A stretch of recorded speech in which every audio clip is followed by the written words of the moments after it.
What happens when war wages itself not with bullets or bombs, but with women's bodies as the battlefield?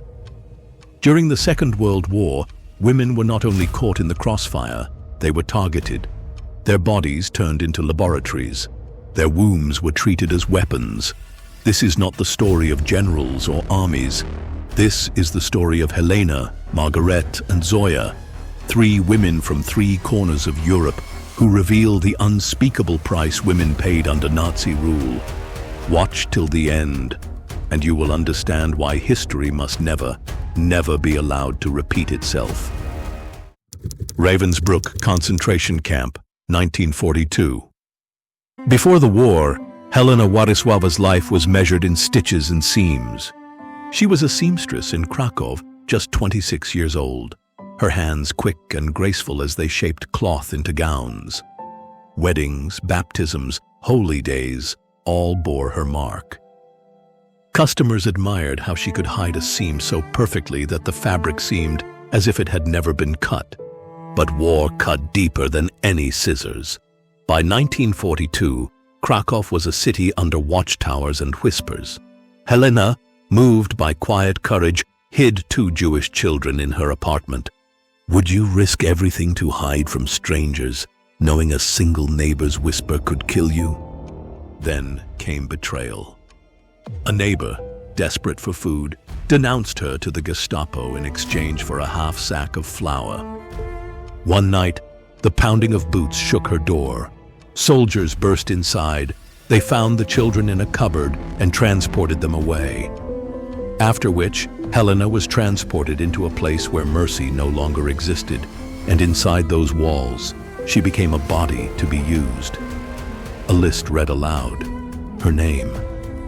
She was led into a whitewashed room that smelled of bleach and metal.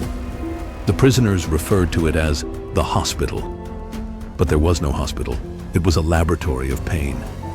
Helena was forced onto a table, straps buckled across her wrists and ankles.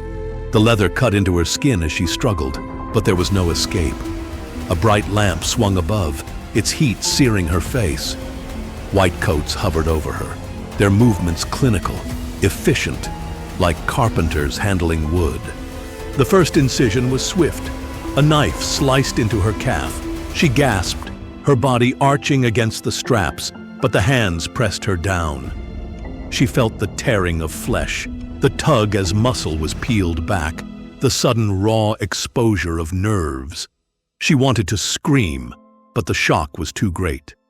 Her breath came in jagged gasps, and the sound that left her throat was less a cry than a choked rattle. Then came the glass vials.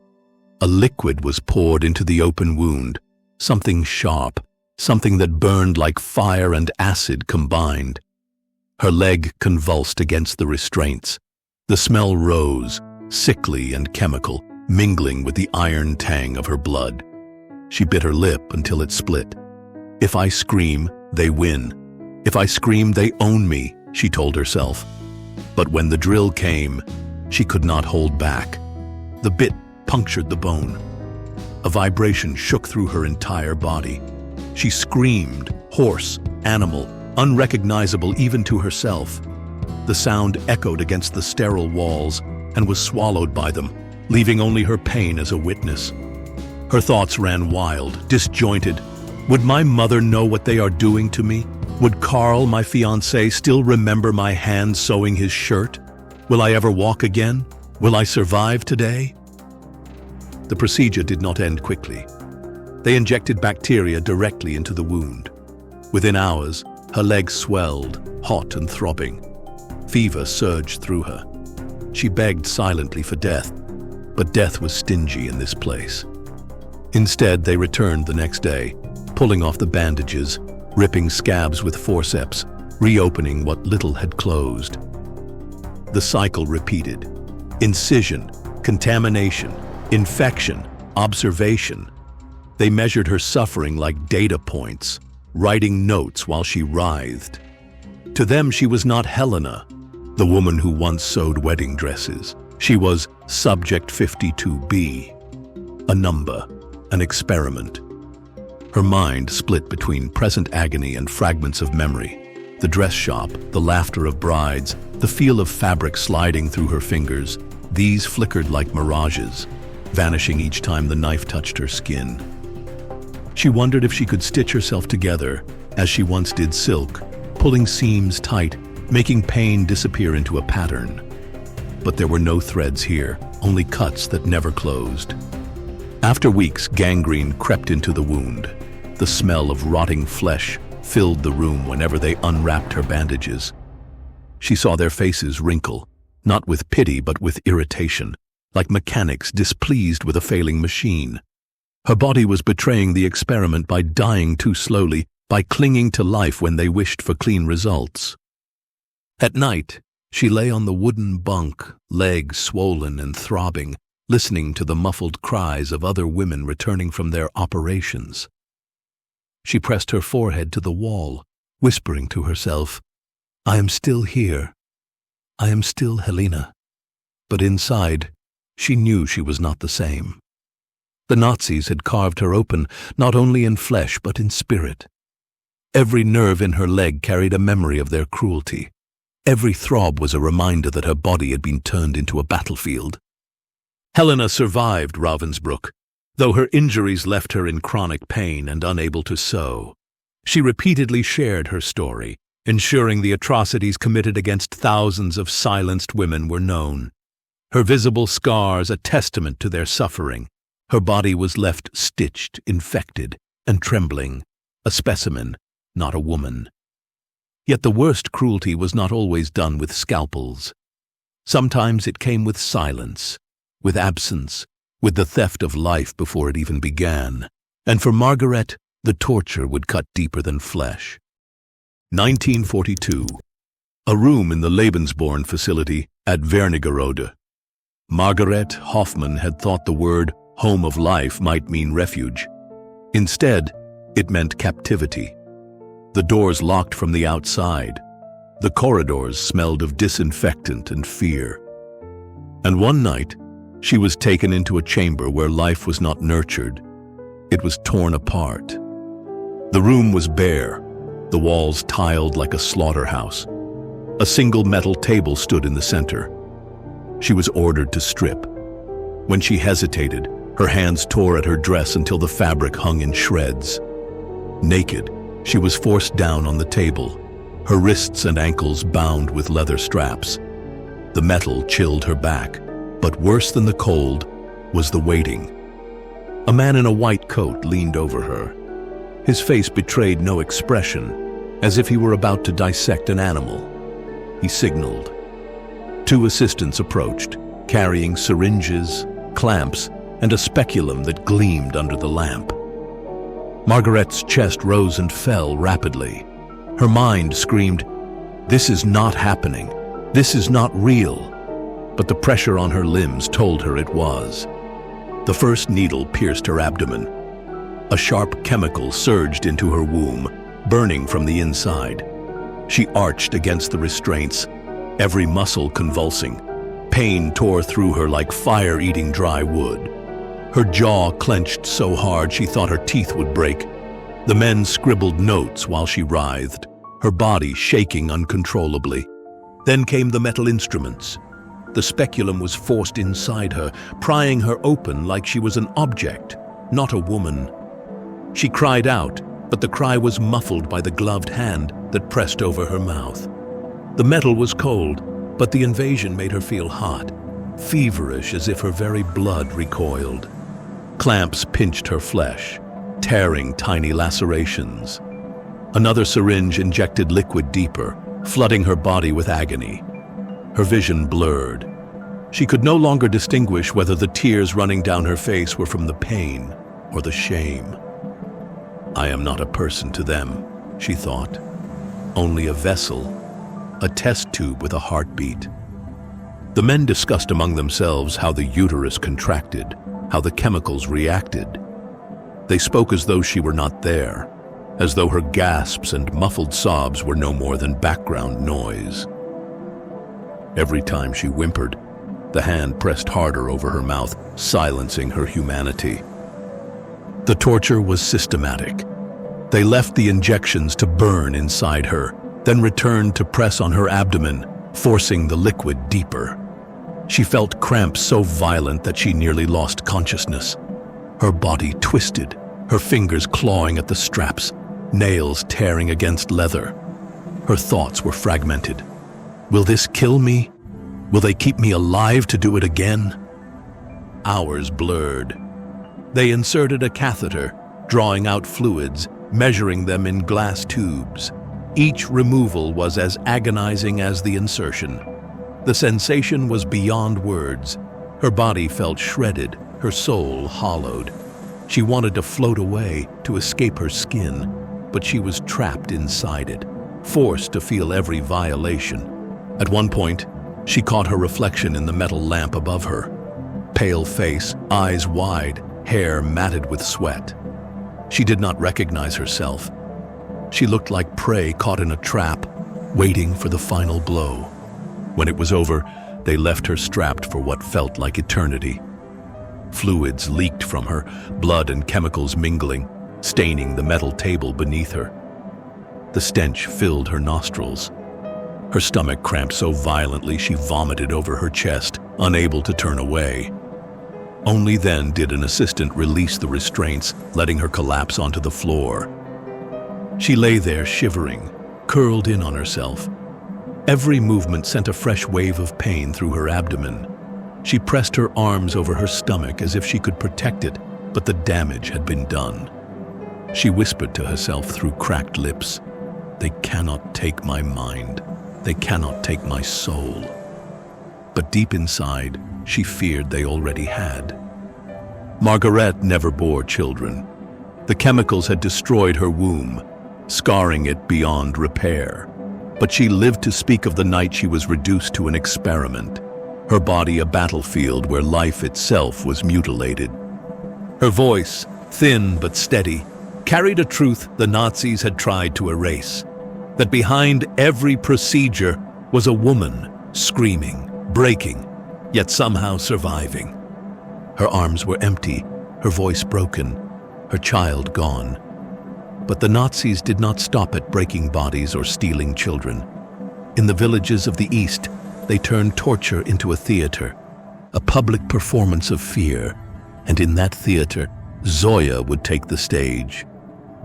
1943, a Gestapo cellar in Minsk. The room was nothing more than a box of shadows and stone. Damp walls, a single swinging bulb, and the stink of sweat and rot. In the center, a wooden chair. Zoya was dragged into it, wrists tied behind, ankles lashed to the legs.